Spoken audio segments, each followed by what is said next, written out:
Hello, hello. Ayan. Ayan, ihanda na po natin ang ating sarili to worship the Lord. Ayan. Good morning, church. Ayan. Happy New Year. So, being here today is a reminder for us of God's love and faithfulness. Last year is another tough year, and yet God see us through.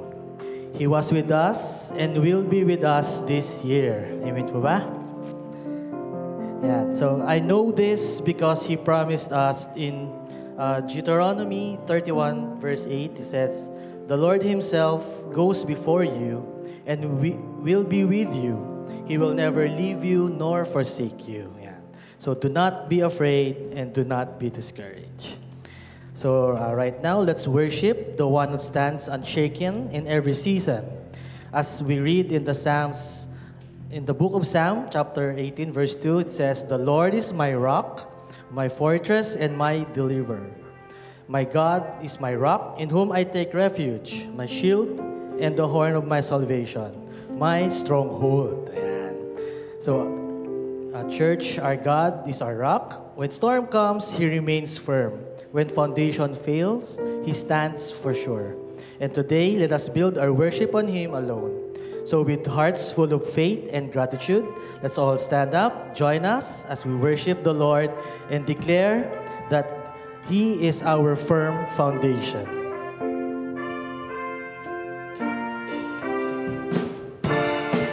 Let's give our hearts to the Lord.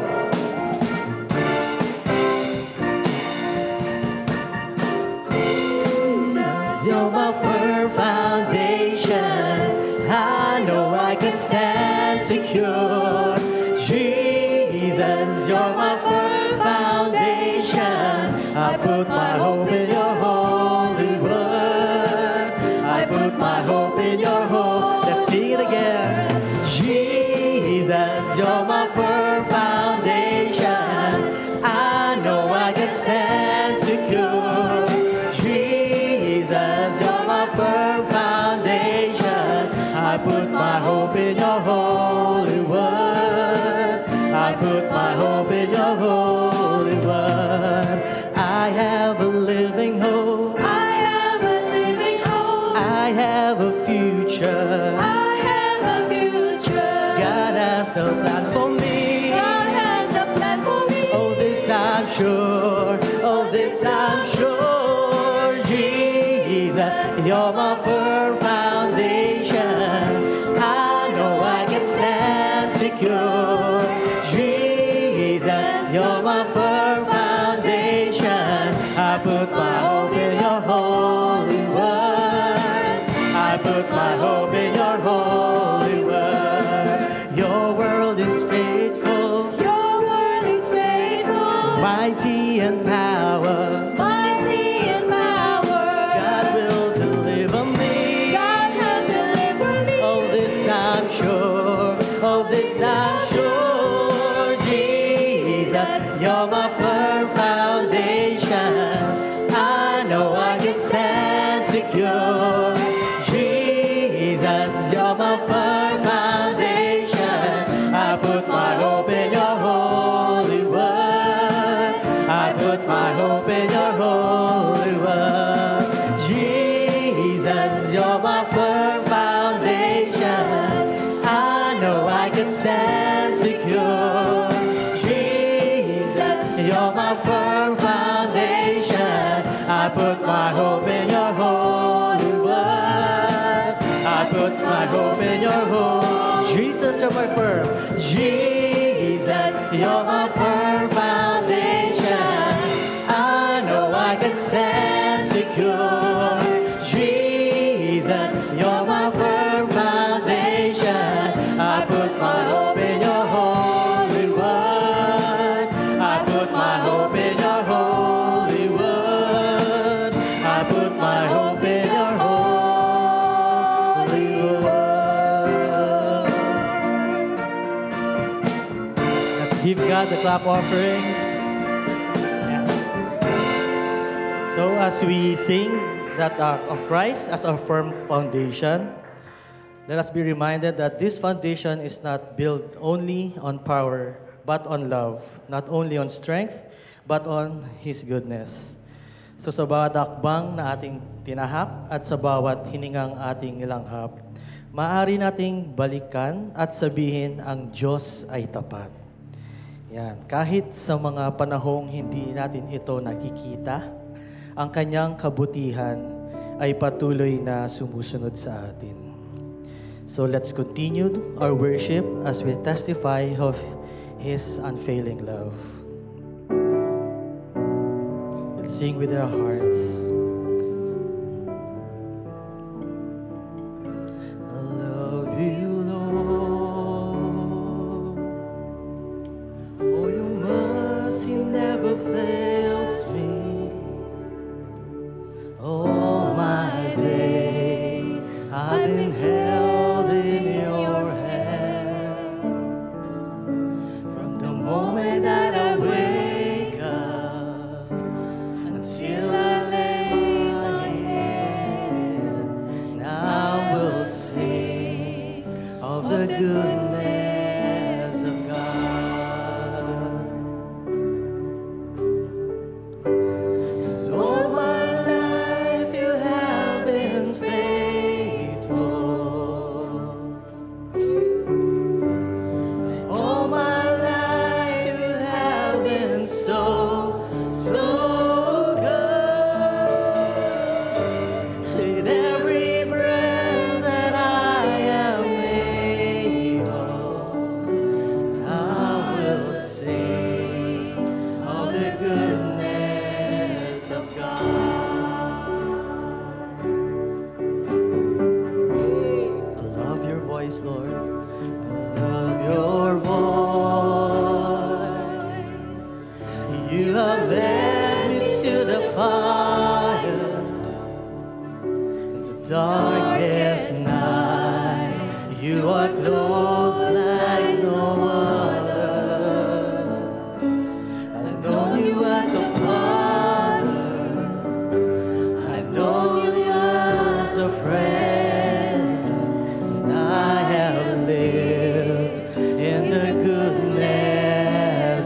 with every breath that I am able, and I will sing of the goodness of God. All my life you've been faithful.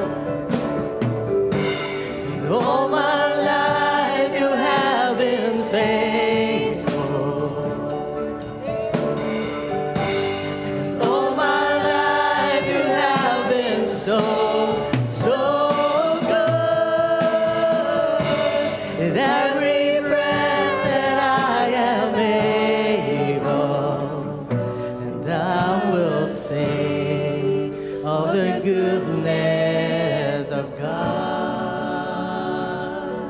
And I will sing of the goodness of God. Amen, Lord God. Truly, our lives, all our lives, we have seen the goodness of God from generation to generation. His love has never, ever failed. Ang kanyang kabutihan ay hindi pansamantala. Ang kanyang awa ay hindi ayon sa panahon. Ang kanyang katapatan ay magpakailanman. Sa next song na ating aawitin, tayo ay sumamba sa Kanya ng may kababaang loob at buong pasasalamat. Ipahayag natin na ang Diyos na naging mabuti sa atin ay siya ring Diyos na manatiling tapat hanggang magpakailanman. So let us lift our voices and proclaim, katapatan mo, O Diyos.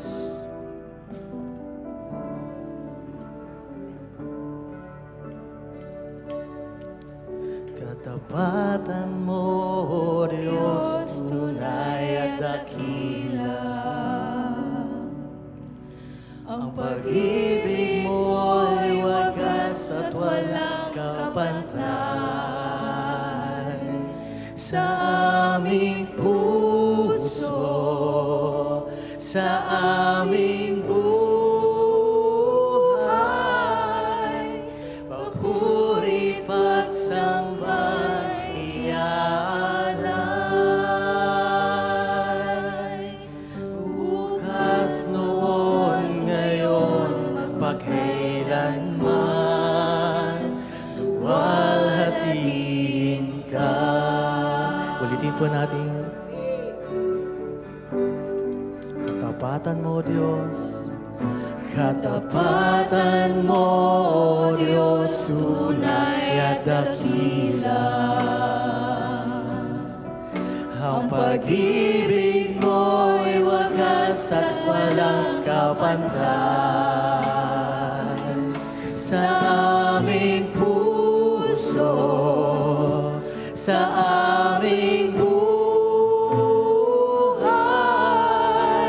papuri pagsamba iaalay. Bukas, noon, ngayon, magpakailanman, luwalhatiin ka.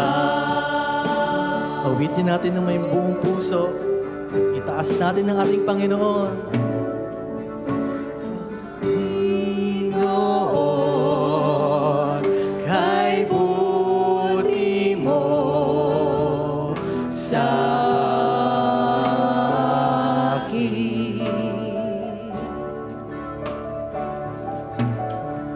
Ikaw lamang ang tangi ko sasambahin.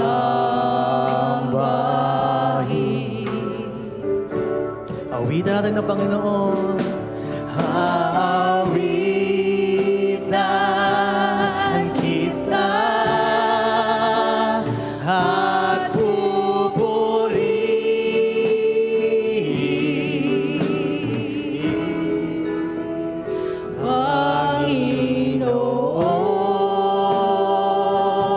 Panginoon, kay buti mo sa akin. Napakabuti mo, Panginoon.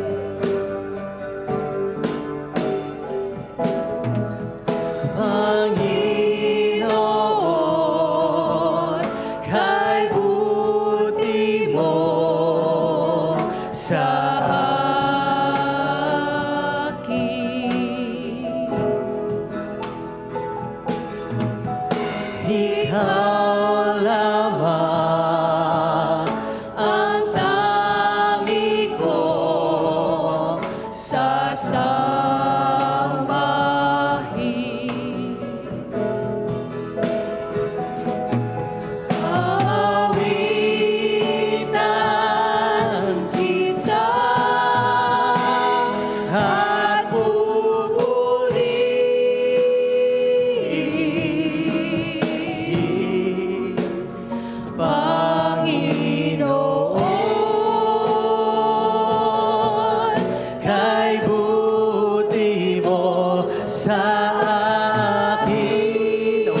Isa pa po, awitin natin ng Panginoon.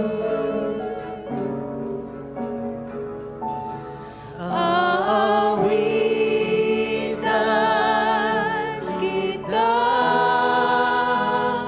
at pupurihin,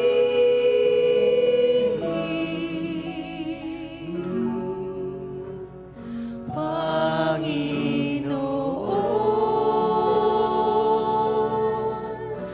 kay buti mo sa akin.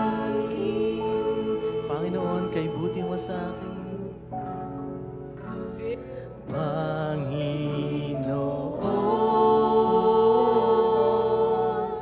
Kay buti mo sa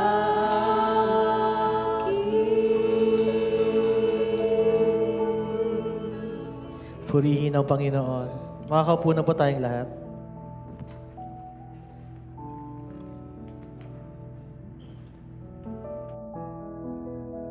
Tayo po ay magpatuloy na sumamba sa ating Panginoon sa pamagitan ng panalangin. Ilagay po natin ang ating mga sarili sa presensya ng ating Panginoon. O Lord our God, You are an awesome God. There is no one like You. You alone is the creator of the entire universe. And You have created everything, Lord, to show Your love for us, so that we can enjoy creation. But Lord, because of our sins, we fell from Your grace, from Your presence. We all turn away from You. And yet, You loved us so much that You pursued us. You have even sent Your only begotten Son, became human, so that He can pay the penalty of our sins on the cross. Panginoon, maraming salamat.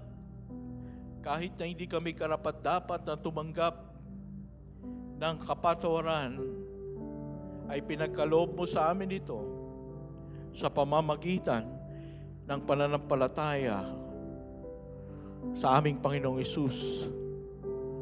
Maraming salamat sapagkat sa kabila na kami mga anak mo na at kami patuloy na nagkakasala pa rin, ay nandoon pa rin ang iyong pagpapatawad, nandoon pa rin ang iyong pangunawa. At Panginoon, Ikaw ay patuloy na tapat sa bawat isa sa amin. Nagpapasalamat kami, Panginoon, sa iyong kabutihan sa bawat isa sa amin. Itong nagdaang taon, 2025, na kung saan ay nasumpungan namin ang iyong pagkakaloob ng aming lahat ng pangangailangan. At ganoon din ang iyong pag-iingat sa bawat isa sa amin. At ganoon din, Panginoon, ang patuloy mong pagkilos sa aming iglesia. Panginoon, kami tunay na nagagalak at natutuwa sapagkat Ikaw ay aming kasama. At Panginoon, ngayong taong ito ay kinukomit po namin ang aming mga sarili, ang aming mga pamilya, ang aming iglesia. Lord, lead us to where You want us to go. Enable us, Lord, to understand Your will, where You are leading us, so that we can follow and we can be faithful in following You. Mangusap ka po sa bawat isa sa amin na amin pong maisagawa ang mga misyon na Iyong pinagkaloob sa amin. sa pamamagitan ng banal na Espiritu ay magtagumpay ang aming mga activities, ang aming mga gawain upang marami pang mga kaluluwa ang makakilala sa Panginoong Hesus para sa kaluwalhatian at kapurihan ng iyong banal na pangalan. Panginoon, gabayan mo po ang iyong lingkod sa pagpapahayag ng iyong salita. Empower me, O Father, by your Holy Spirit. Give me the wisdom. Give me the word that you want your people to know this morning. We praise you, we honor you. This is our prayer in Jesus' mighty name. Amen and amen. Okay, magandang umaga po sa lahat. Happy New Year!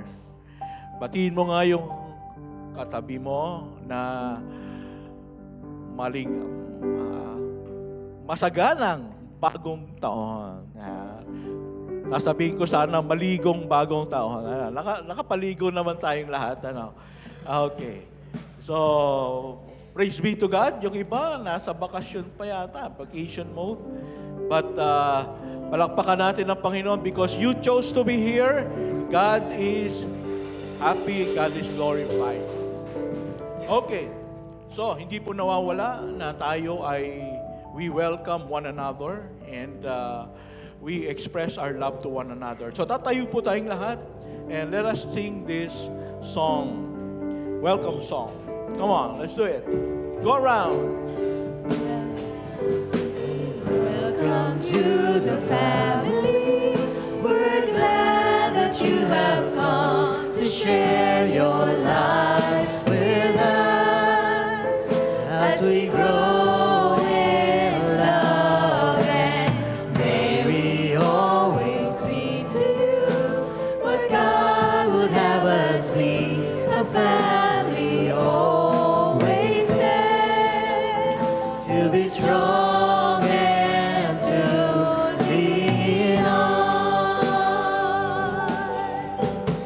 May we learn to love each other more with each new day. With words of love be on our lips in everything we say. May the Spirit melt our hearts and teach us how to pray, that we might be a true family. Welcome to the family. We're glad that you have come to share your life with us as we grow in love, and may we always be to you what God would have us be, family always there to be strong and to lean on. Praise be to God. Please be seated.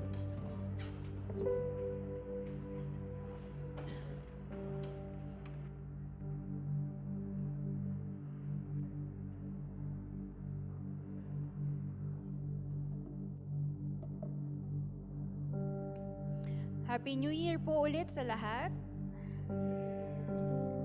As we continue in worship, we now come to a very important part of our service, our worship in giving.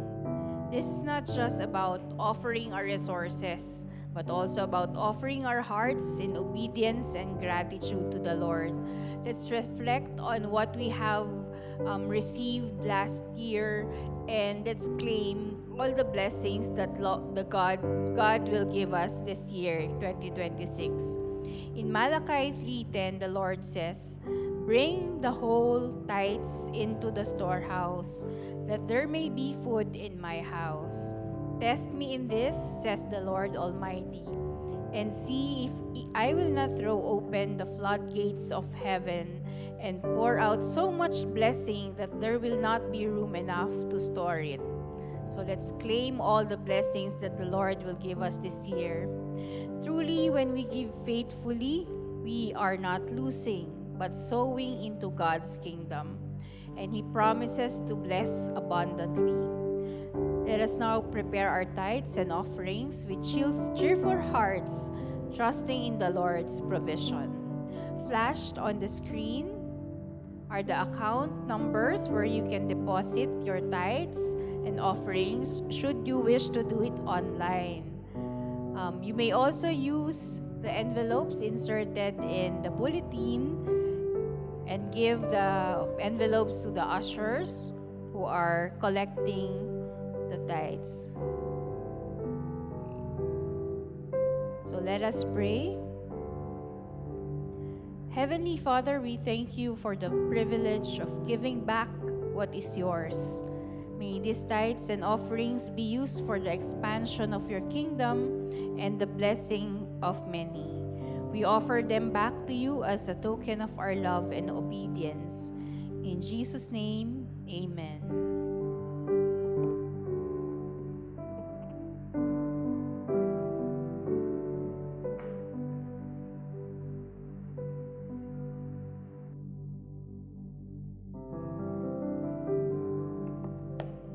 All right, since it's first Sunday of the month of 2026, we shall be having our very first communion for 2026. And so, as the leaders are distributing the elements, just would like to remind you how important this is because this was commanded by the Lord Jesus when He was still here on earth. And He wanted us to do it as often as we can because for the remembrance of what He did on the cross of Calvary. Because there's a chance that we might forget what He did on the cross. And we might focus on what we can do, our good deeds, our self-righteousness before God as a basis of our salvation. But what the Apostle Paul said, not my own righteousness, but the righteousness that comes from God. And that is what we must aspire for. The righteousness that comes from God. Ang katuwiran na nanggagaling sa ating Panginoon. At itong tunay na katuwiran, itong tunay na kabanalan, walang halong pakitang tao, walang halong drama, but it is coming from within. It is being empowered by the Holy Spirit. And it is powerful. And so today, as we begin the year, it is a new beginning. We must have done a lot of mistakes the past year, and we are regretful about it. Nalulungkot tayo, may mga nagawa tayo na hindi natin dapat nagawa. Pero ngayong taong ito is a new beginning. God loves new beginning. And so I want us to pray individually and let us commit to the Lord the past year, our past mistakes, our past sins, and commit to the Lord that we're going to start a new beginning this year, 2026. Let us pray.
Let me read to you what 1 Corinthians chapter 11, verse 23 says, "For I received from the Lord what I also delivered to you, that the Lord Jesus on the night when he was betrayed took bread, and when he had given thanks, he broke it and said, 'This is my body which is for you.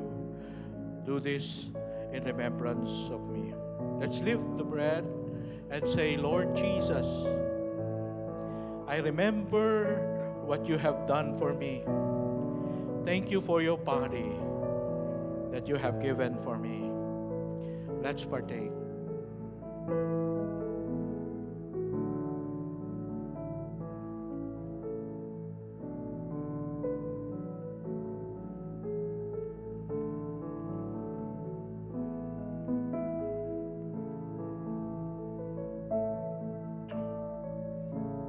In the same way, also he took the cup after supper, saying, "This cup is the new covenant in my blood.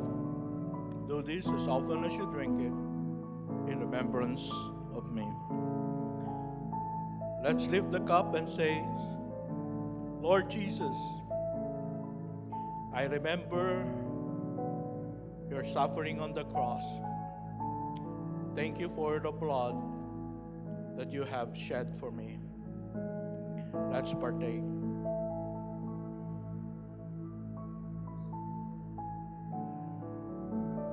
For as often as you eat this bread and drink the cup, you proclaim the Lord's death until he comes. Lord, thank you so much for this privilege that once again we have remembered what you have done on the cross of Calvary more than 2,000 years ago. We keep it into our hearts and we proclaim it to the world so that people will receive the forgiveness that we have received from you. In Jesus' name we pray. Amen.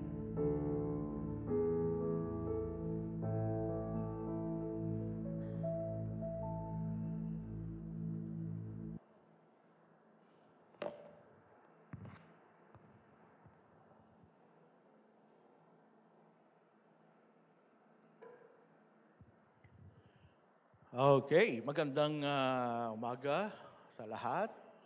And we are you ready to listen to the Word of God? And today we have a new sermon series, uh, Turn Your Eyes Upon Jesus. No? And what are we looking for this year, 2026? Anong ini-expect mo? No? And, sort of every year, we desire, Lord, my prayer is that this coming year will be a good year, a much better year than the past year. Yeah, we pray for that and we desire that. And maybe you are looking forward to a promotion, from your company, or maybe you are looking forward for a chance to travel to another country or countries, no? And maybe some of us are looking forward to graduating this year, the students. And, some could be looking forward to getting married. And some could be looking forward to having babies this year. Yan. Dami nating mga wants and desire that God will bless us this year. So our theme for the year is Turn Your Eyes Upon Jesus. So this year at SCC will be all about Jesus. Everybody say all about Jesus. Yes, it's all about Jesus. It's not about me. It's not about you. It's not about SCC. It's all about Jesus. And we want to maximize, if we want to maximize ourselves to the fullest, you want to maximize your joy, you want to maximize your happiness, I want you to listen to this. I would like to challenge you to look forward to developing an intimate and deeper relationship with our Lord Jesus Christ. And if we do that, I guarantee you that you will maximize your happiness and joy this year. In fact, do you know that that is what the Apostle Paul desired the greatest in his entire life? Enough for him to leave everything behind, his great career, his wealth, because it's worth giving up for all, it's worth giving up all of his life's achievements just so he can know Christ and more and more. Alam nyo, dinescribe niya itong experience na ito as the surpassing worth of knowing Christ Jesus. The surpassing worth of knowing Christ Jesus, which is the title of our sermon this morning. The surpassing worth of knowing Christ Jesus. And I was trying to find the Tagalog word for this. Ang pinakadakila, walang katumbas, walang kayang lumampas na halaga. And I do believe that words are not enough to illustrate the vastness and the greatness of knowing Jesus Christ deeper in our lives. What if the proverbial genie is real? Isipin nyo na lang, kayo si Aladdin. No? Kilala nyo ba si Aladdin? Ang boyfriend ni Princess Jasmine. At napasayo yung golden lamp at lumabas si Aladdin. And then, sino ba lumalabas sa lamp? Si Genie. No? Lumabas si Genie. At ang sabi sa iyo, I give you 3 wishes. Make a wish. Now, if you're Aladdin, what will be your 3 wishes? The greatest wish that you could think of.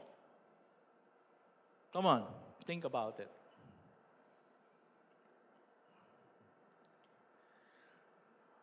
Well, siguro, yung mga binata dyan, I want to marry the most beautiful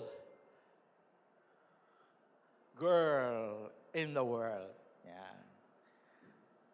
O, siguro yung medyo may edad na, I want to live 120 years. Yan.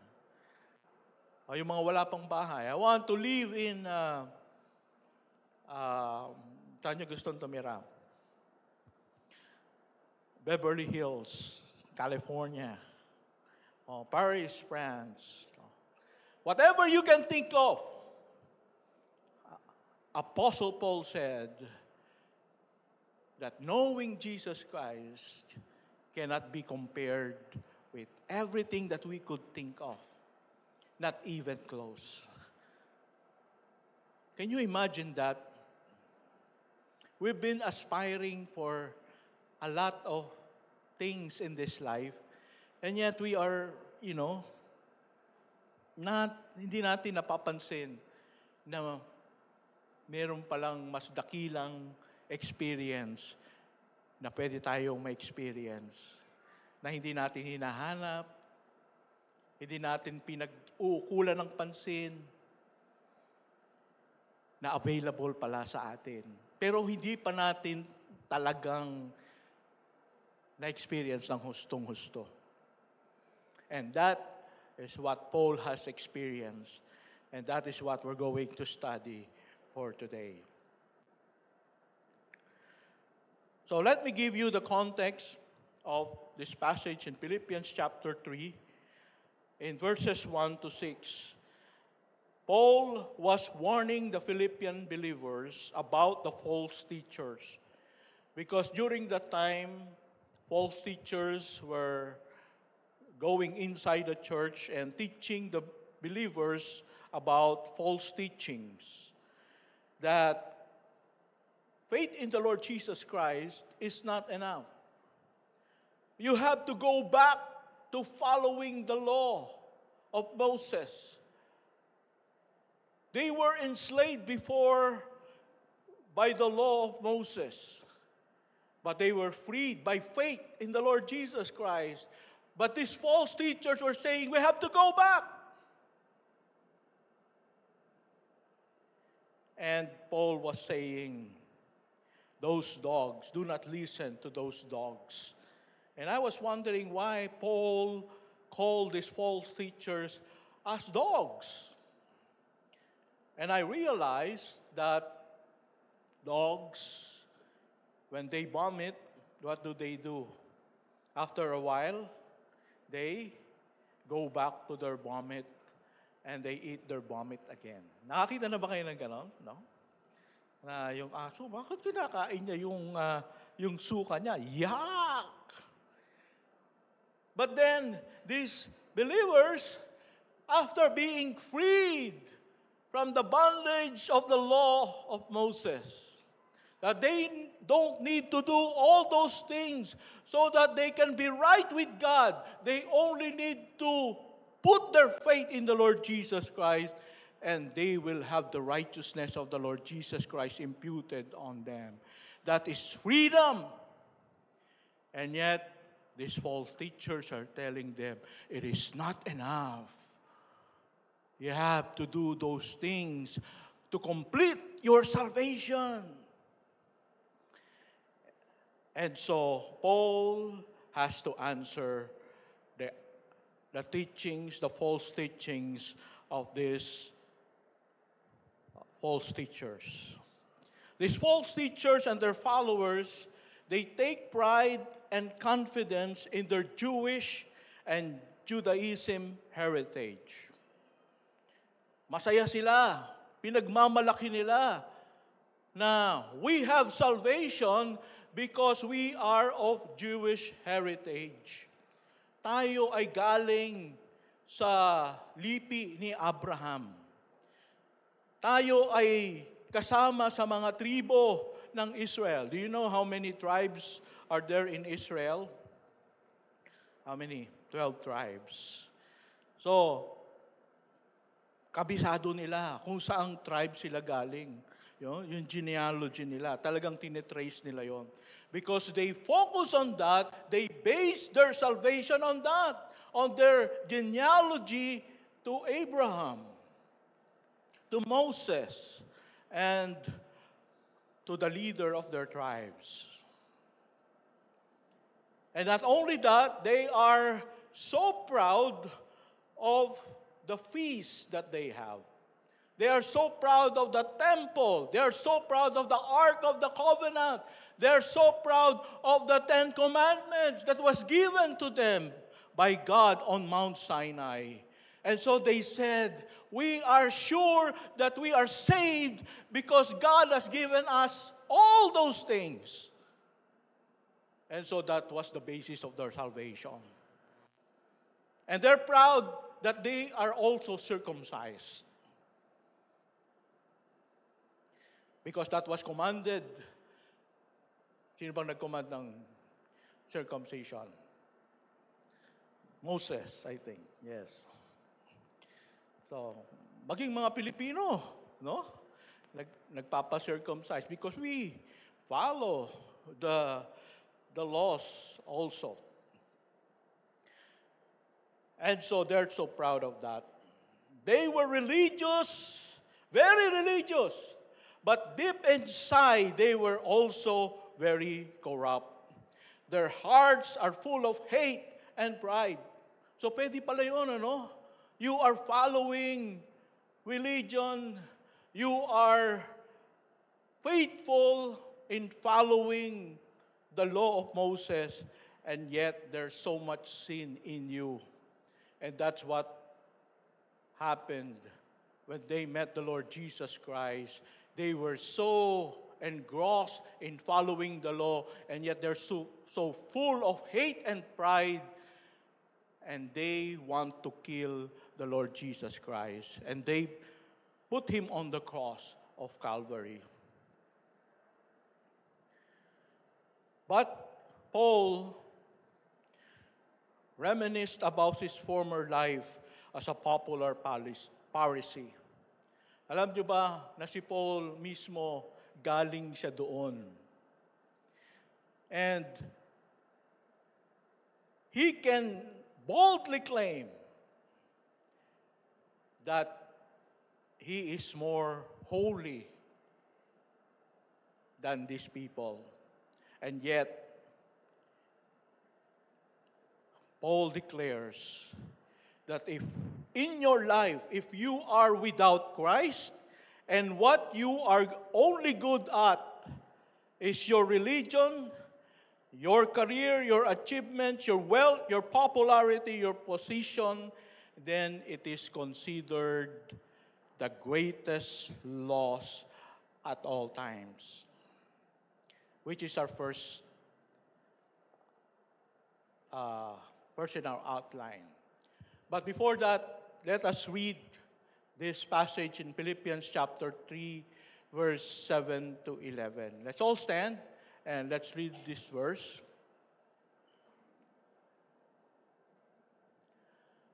Philippians chapter 3, 7 to 11. Ready? Begin. But whatever gain I had, I counted as loss for the sake of Christ. Indeed, I count everything as loss because of the surpassing worth of knowing Christ Jesus my Lord. For his sake, I have suffered the loss of all things and count them as rubbish in order that I may gain Christ and be found in him, not having a righteousness of my own that comes from the law, but that which comes through faith in Christ, the righteousness from God that depends on faith, that I may know him and the power of his resurrection, and may share his sufferings, becoming like him in his death, that by any means possible I may attain the resurrection from the dead. Let us pray. Father God, thank you so much for this word from you, written by the Apostle Paul about his experience, his greatest experience of salvation. And I pray, Heavenly Father, that we would also experience this most important experience of all times. And not only that, that we would pursue with all boldness and with all our hearts this pursuit of knowing you deeper in our lives. Thank you so much. This is our prayer in Jesus' mighty name. Amen and amen. So the greatest loss of all times. Ano ang pinaka malaking kalugian na na-experience mo sa buong buhay mo? Yung iba siguro, nagsabong. Naka-experience na ba kayo magsabong? No? Tumaya kayo ng malaki. No? Tinayaan mo yung pula. Nanalo yung puti. Naku, laki ng nawala. O yung iba naman, sa casino. O yung iba naman, Totga. Have you heard of Totga? The one that got away. No, mayroon kang iniirog sa iyong puso, pero hindi pala ikaw ang iniirog, yung iba pala. Ano? Sayang. We have great losses in our lives. Or yung iba sa inyo, maaaring nag-invest, no? Invest ka dito. Malaki ang balik.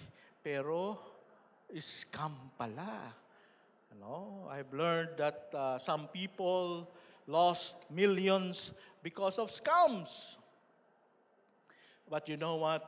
Apostle Paul said, the greatest loss of all times is you don't have Christ in your life.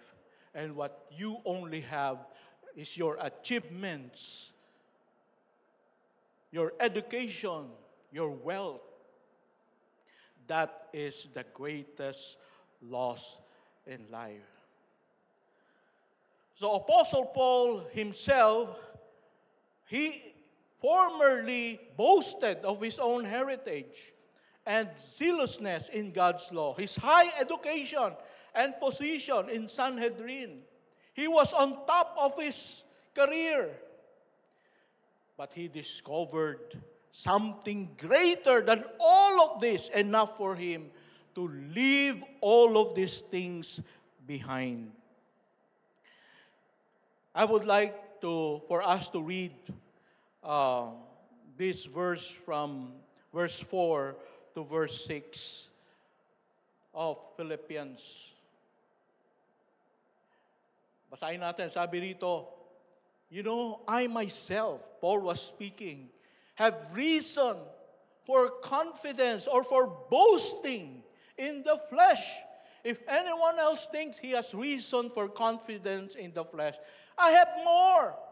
Ibig sabihin, mas marami siyang maipagmamayabang kaysa sa mga false teachers na ito. Sabi niya in verse 5, I am circumcised on the 8th day.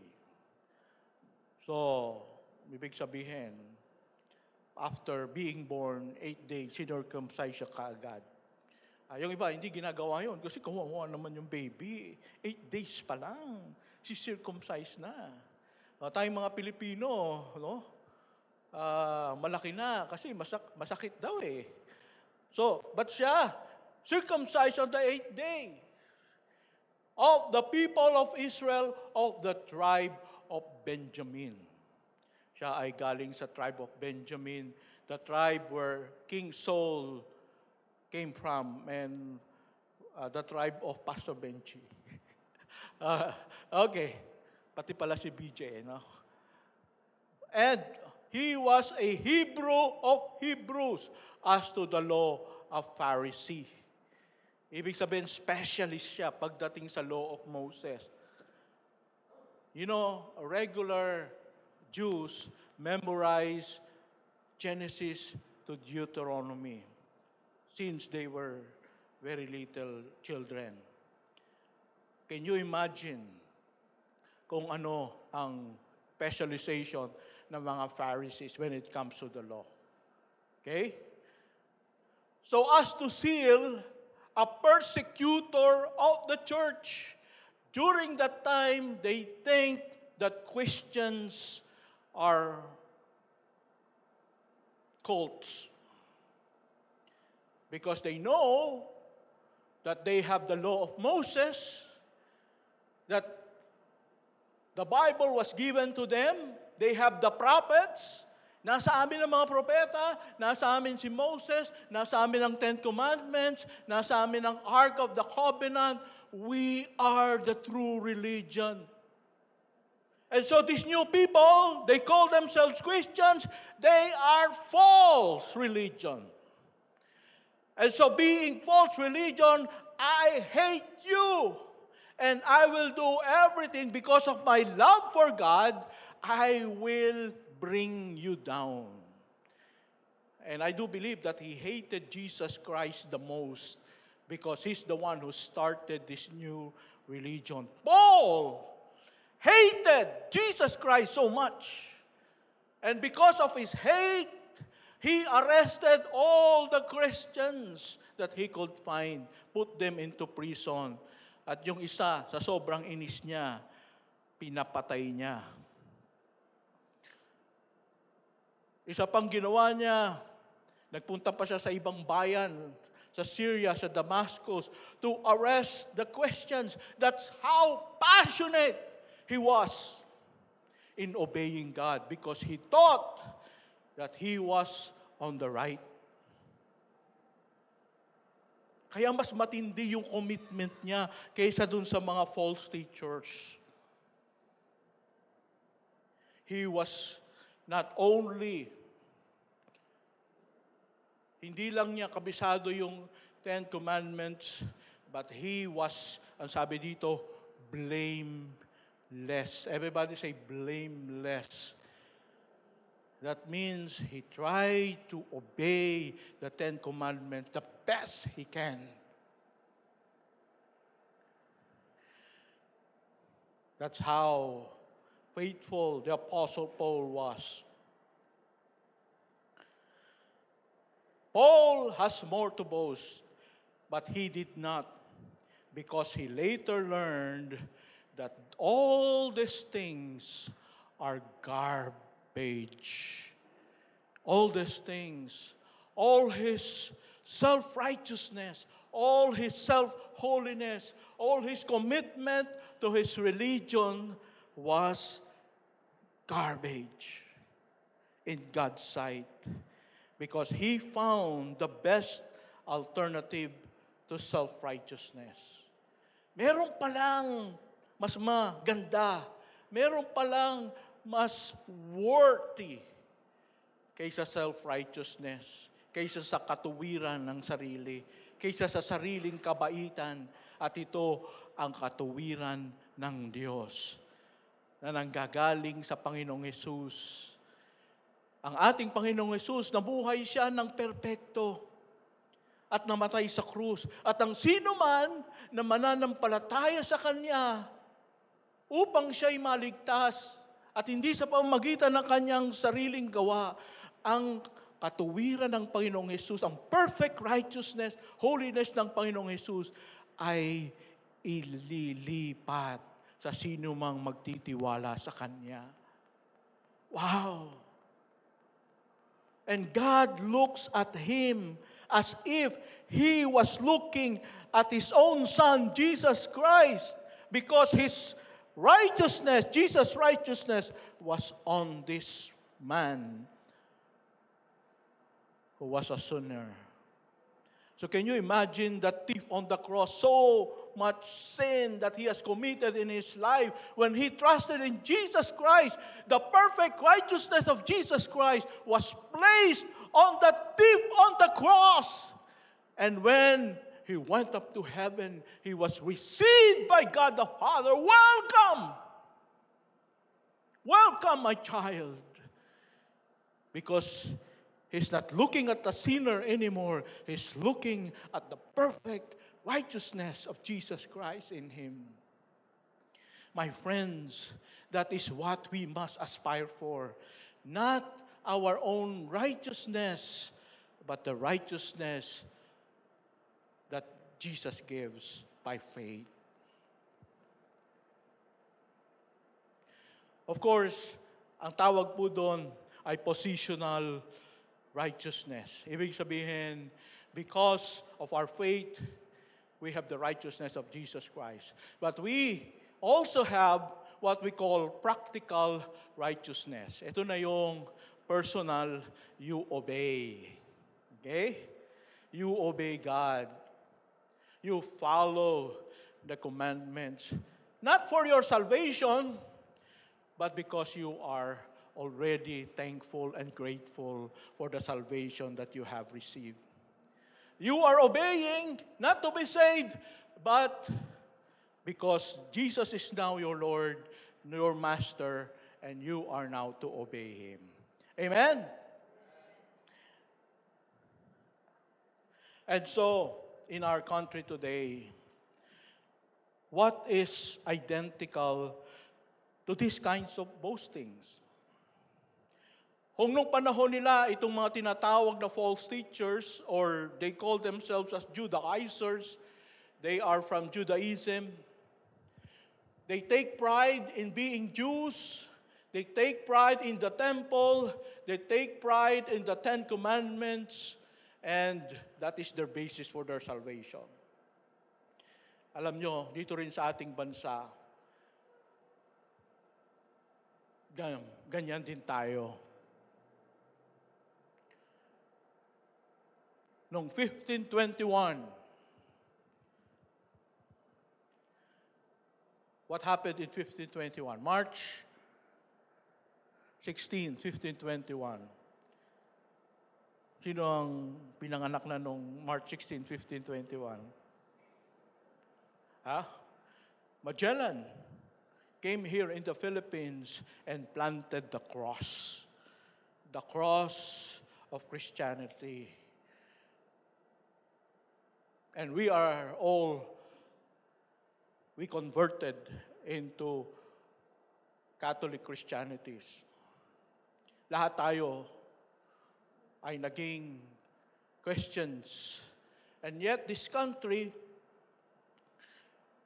98 or 95% Christians, is the most corrupt in Asia. Because we have religion, but we don't have the righteousness of Jesus Christ in us. And we take pride in our culture of being religious. Anong mga pinagmamalaki natin? Well, meron bata pa lang, nabinyagan na tayo. Pag lumaki ng konti, nakukumpilan tayo. Kumpil, no? And then, every Sunday, pupunta tayo ng misa. And then every day, we pray the rosary. In the afternoon, we pray the Angelus. Kapag Holy Week, may maririnig kang speaker. Anong tawag doon? Pabasa, no? And then, posisyon. Ang aming pong pamilya sa Morong, we own a big image that we prepare every Holy Week. Nilalagyan ng bulaklak at pagkatapos ay pinuposisyon sa buong bayan. Yun po ang pamilya namin sa Morong. And nagpepenitensya, no? At dito lang sa Pilipinas, nangyayari yung we have a real crucifixion. Saan nangyayari yon? Sa Pampanga, no? And dito lang, only in the Philippines, we have the longest Christmas season in the whole world. Starting from September to January. Nagugulat yung ibang mga bansa sa atin. Ay, sobrang namang mahalaga sa inyo ang Pasko. Of course! We are the only Christian nation in Asia. Bilyon-bilyon ang corruption namin dito. Ano? So we are so proud of it. Just like those Jews, so proud of their heritage. And yet, we do not have, to many of us, we do not have relationship with the Lord Jesus Christ. And Paul again said,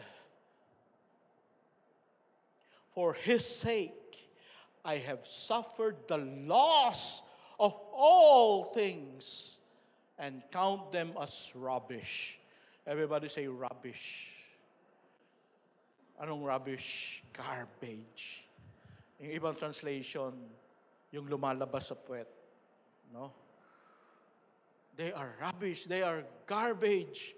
In order that I may gain Christ.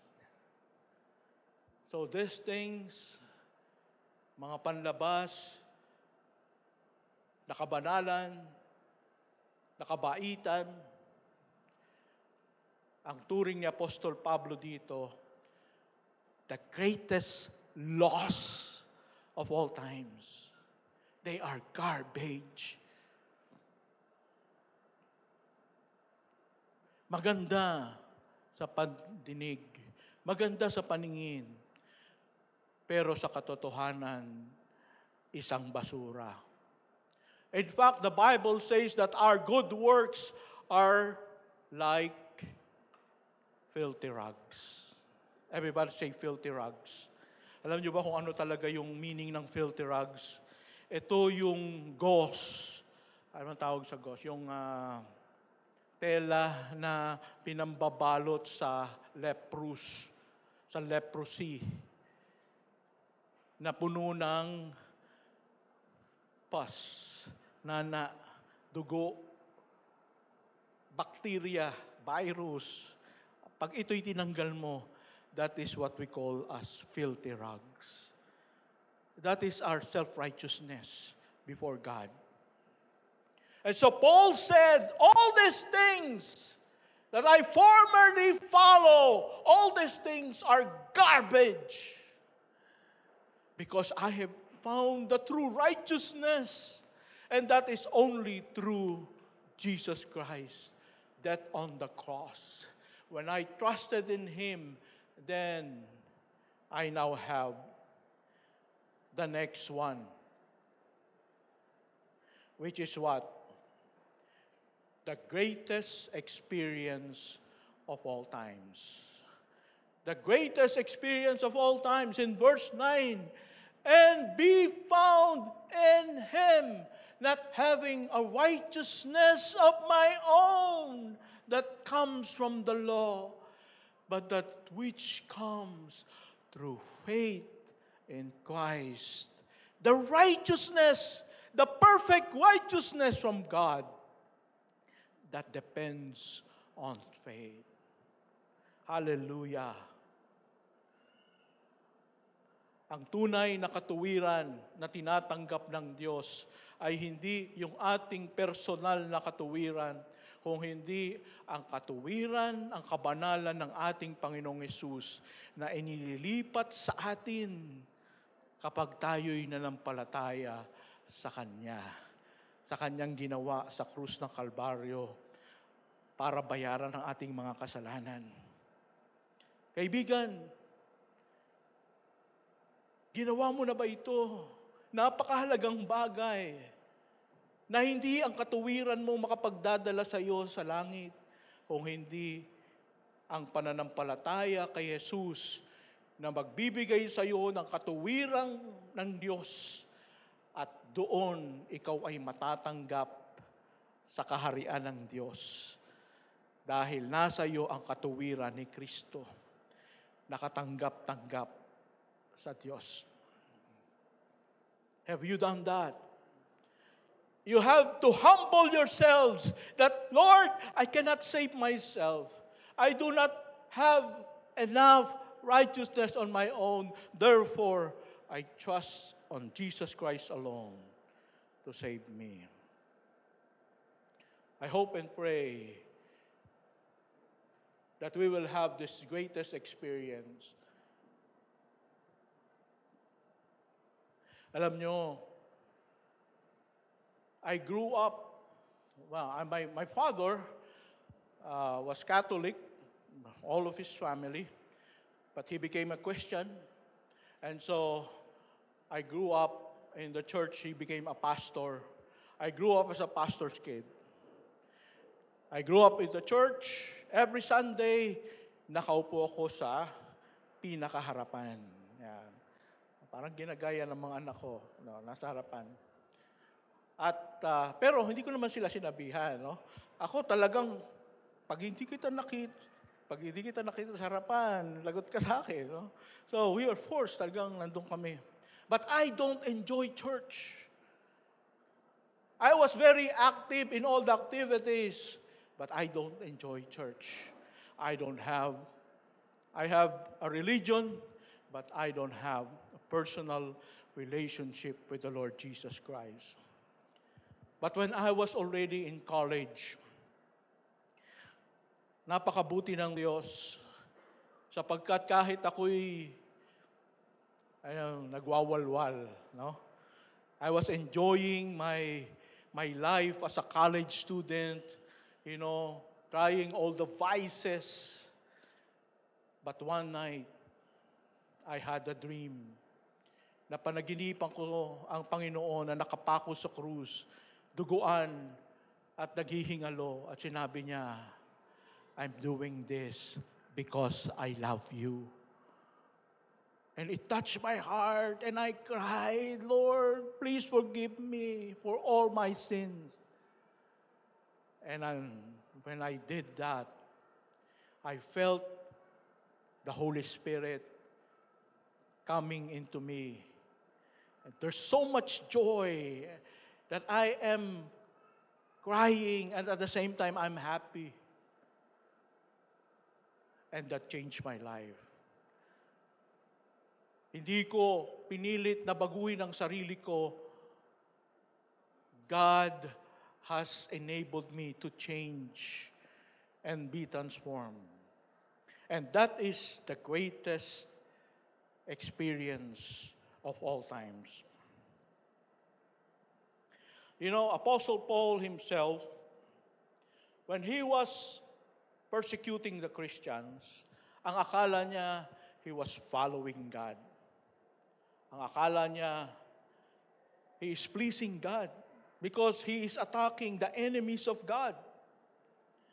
He thought that persecuting the Christians, he was fighting against the enemies of God, and he was being faithful to God of the Bible and to the 10 Commandments and to the temple and everything that Moses taught them. But you know what? Something happened when he went to Damascus in Syria to hunt the Christians who were hiding there.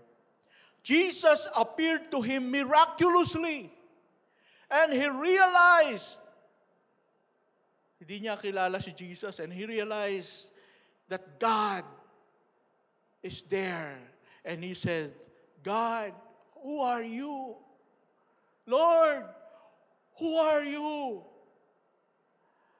And the voice said, Paul, I am Jesus who you are persecuting.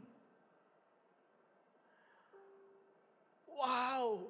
Can you imagine Paul talking to God, and he asks who God is, and God said, I am Jesus. I am Jesus, Paul.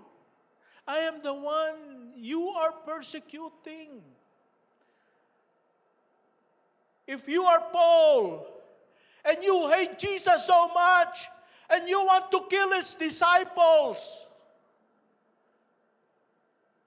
and you realize that Jesus is the God of the Old Testament, what will you feel? Maybe you will feel, Lord, I deserve to die. I deserve to die. I didn't know you are the God of the Old Testament who came here on earth, became human, so that you can relate to us.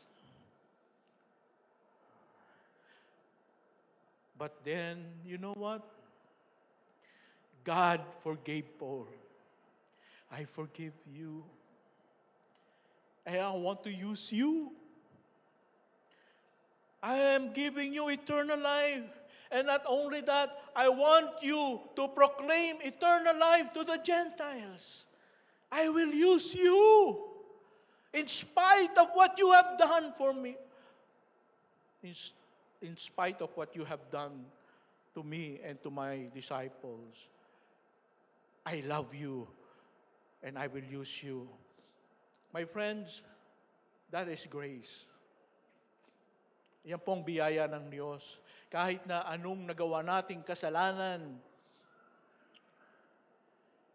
God can forgive us. And God can use us. That is a wonderful thing. The greatest experience of all times. Now the third is the greatest pursuit of all times. In verse 10, that I may know Him. It is not enough that Paul is found in Jesus. It is not enough that he is saved. His desire, his greatest pursuit after being saved is that I may know Him. Na makilala ko palalo ang Panginoong Jesus. Gaano mo kakilala ang Panginoong Jesus? Well, to some of us, yung mother niya, pangalan Mary, father Joseph, he was born in Bethlehem. Ano pa? Lumaki siya sa Nazareth. Ano pa? Mga disciples niya, 12. But that is not enough. That is not the kind of knowledge. The kind of knowing Jesus Christ that Paul wanted is intimacy. Intimacy with the Lord Jesus Christ. That he can talk to him and Jesus can talk to him in his heart. Have you experienced that? That when you pray, it's not like you alone is talking. You know that Jesus is also talking to you. And that's a wonderful thing. That you also wait, Lord, what do you want me to do? What do you want to say to me? And you listen. And in the stillness of your heart, God will talk to you. It's a wonderful thing. I hope na hindi lamang intellectual knowledge ang pagkakilala natin sa Panginoon, but we will develop a more intimate relationship with the Lord Jesus Christ. That is the greatest pursuit of all times. But Paul said,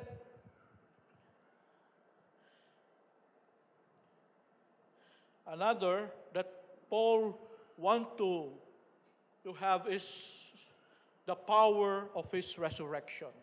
The power of his resurrection. What is that? That is the power to change a spiritually dead person into a living, transformed child of God who is changed from glory to glory. The former person, like Paul, who was full of hate, now is the person who is full of love, even for his enemies. He loved even his enemies. And that is a miracle.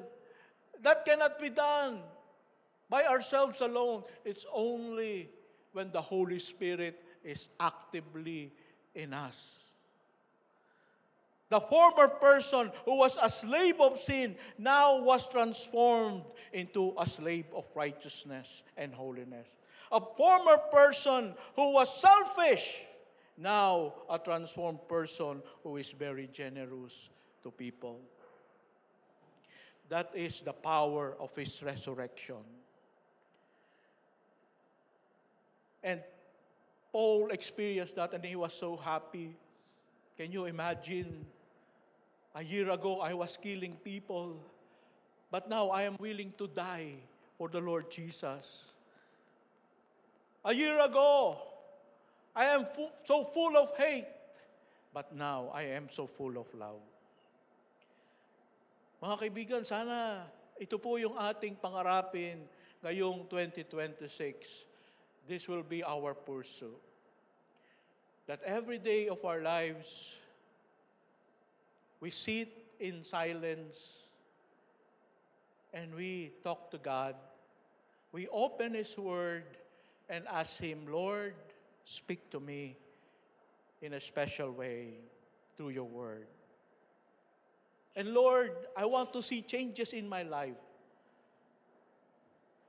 I want to remove my bad attitude. Help me to change. That should be our pursuit. And that is done through discipleship. Kaya dito sa church natin, we would focus on that. Discipleship, we would focus on developing our intimacy with the Lord. Teach you how to have a special moment with God every day. Basic, so basic. But the most important pursuit of all times. Let us pray. Father God, thank you so much for the example of the Apostle Paul, that instead of us looking for earthly things, earthly fantasies, and happiness, we must look for what is really important in eternity. And that is our personal, growing intimacy with the Lord Jesus Christ. Lord, mangusap ka sa bawat isa sa amin. And as you are praying, I want you to talk to the Lord. I want you to make a commitment right now. What is it that you want to pursue this year, 2026? Let the Lord lead you. Let the Lord accompany you. And I hope that it is knowing Jesus Christ more and more. I want you to pray right now.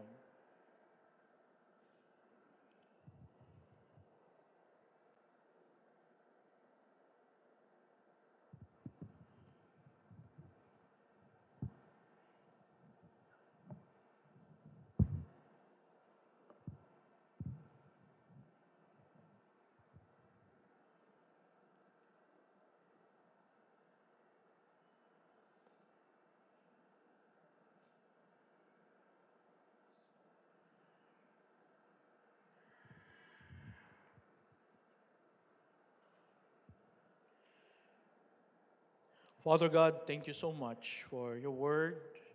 I hope that the Holy Spirit has spoken to us in a mighty, powerful way, and that we will follow through with our commitment that we made this morning. Bless us, O Lord.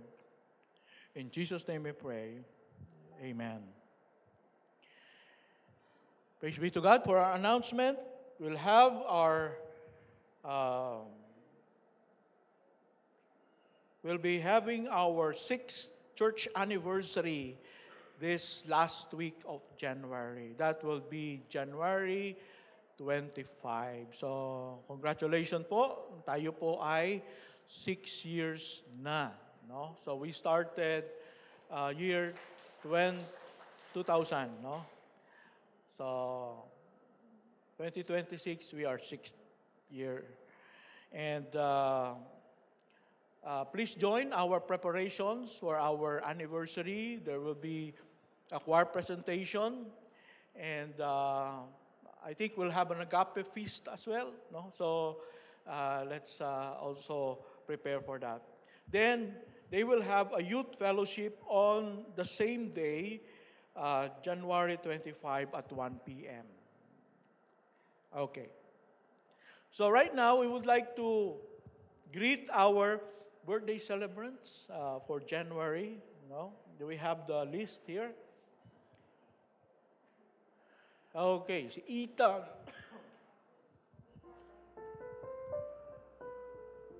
Iran, please come forward. Sister Let. Sister Let. Si Ate Mimi. Yan, okay. Si John, Derek, Grace Tan, si Joy Sapopo, si Brother Ray,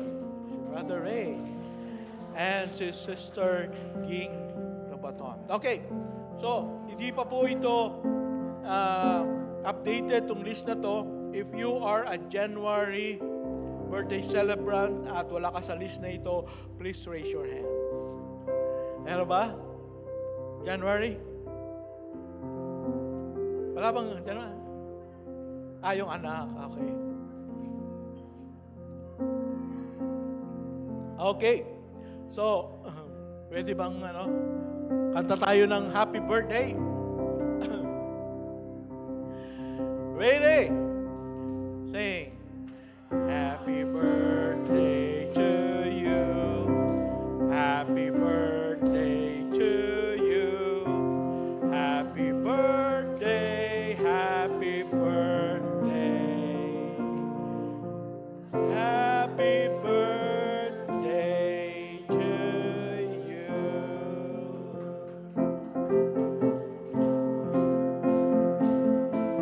Pastor Benji, let's pray for our birthday celebrants.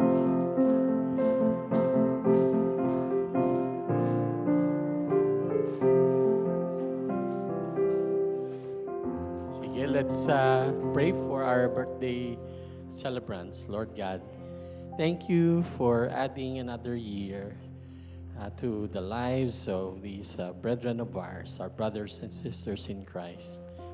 We ask, Lord, that you will continue to appoint your love and faithfulness to each one of them. Bless their families. We ask that you will continue to demonstrate your power and grant them your peace that surpasses understanding. We declare your goodness upon them, each one of them, Lord God, and their families. Be exalted in their lives and use them for your glory. Tinatalaga namin sila sa inyo, Panginoon, sa inyong trono ng biyaya. Kayo na po ang siyang magbuhos ng iyong masaganang pagpapala sa kanila at sa kanilang pamilya. Salamat po at muli na ang araw na ito na binigay ninyo sa bawat isa sa kanila ay ma-celebrate nila ng masaya kasama ng kanilang mga mahal sa buhay. We commend them to your throne of grace in Jesus' name. Amen and amen. Happy birthday. Yeah. Okay, thank you so much. Let's close in a word of prayer. Let's all stand and we'll have the closing song. Father God, thank you, Lord, for your word. Thank you for your presence. Thank you, Lord, for the presence of everyone who are here today and for the fellowship. Lord, we commit to you our year 2026. Enable us, Lord, to accomplish the mission that you have given to us and focus on the Lord Jesus Christ alone. May the love of the Father, the grace of the Lord Jesus, and the fellowship of the Holy Spirit be with you all. Amen and amen.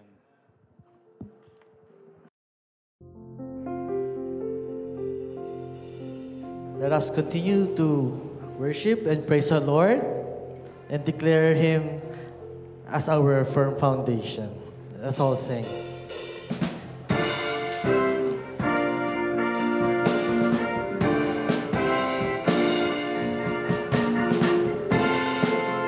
You're my firm foundation. I know I can stand secure. Jesus, you're my firm foundation. I put my hope in your holy word. I put my hope in your word. Jesus, you're my firm.